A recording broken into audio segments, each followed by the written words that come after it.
What happens when adults in school don't understand the law? And how can we truly protect students if we don't fully understand their rights? These are questions every administrator must take seriously because the decisions we make affect not only learning, but safety, equity, and legal responsibility. Through my study of the Principal's Quick Reference Guide to School Law, I've learned that every school leader must remember 3 major areas: student and teacher rights, sexual harassment and safety, and special education under EDEA. Let's begin with students' rights and teachers' rights. Students retain their constitutional rights in school. Tinker versus Des Moines reminds us that students can express themselves as long as it does not disrupt learning.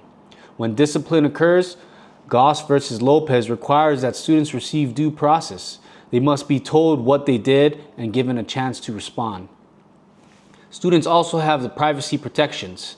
Under FERPA and New Jersey versus TLO, searches must be based on reasonable suspicion and must be limited in scope.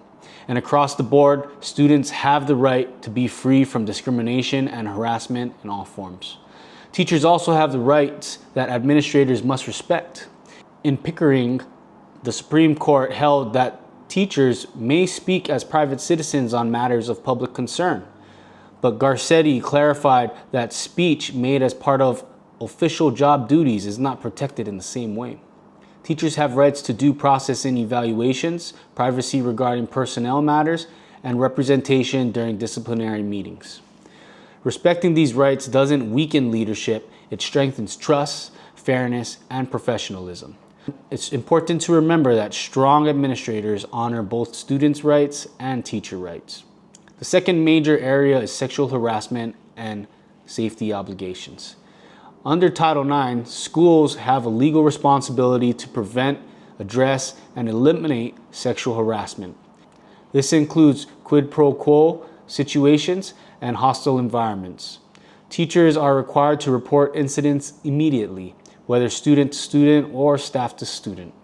Administrators, in turn, have a duty to act, to investigate quickly, document thoroughly, notify when required, and protect students from foreseeable harm. School safety isn't optional. It's both a legal obligation and a moral one. And when we protect students early, we prevent larger problems later. The third and final area is Special Education and Individuals with Disabilities Education Act, also known as IDEA, which ensures that students with disabilities receive the services and access they deserve.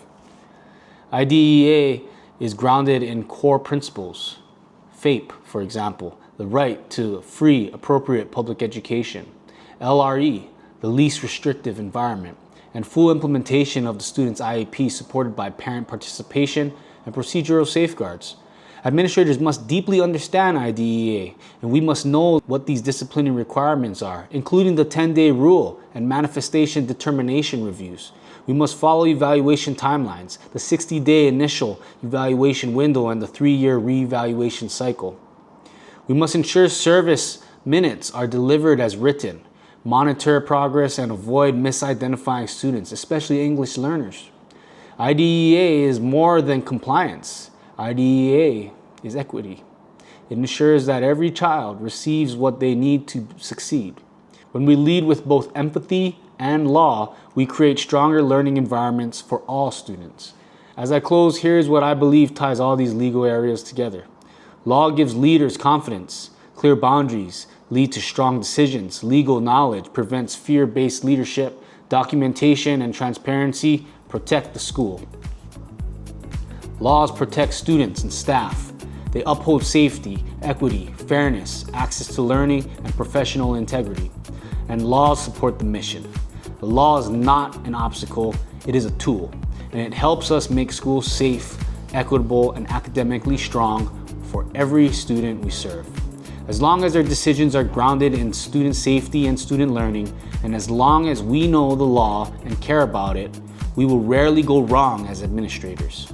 This is why I'm studying educational law now, to lead with clarity, fairness, and courage in the future. Continue learning the law, continue centering students in every decision, and lead with both heart and legal understanding. Think about it. Mahalo.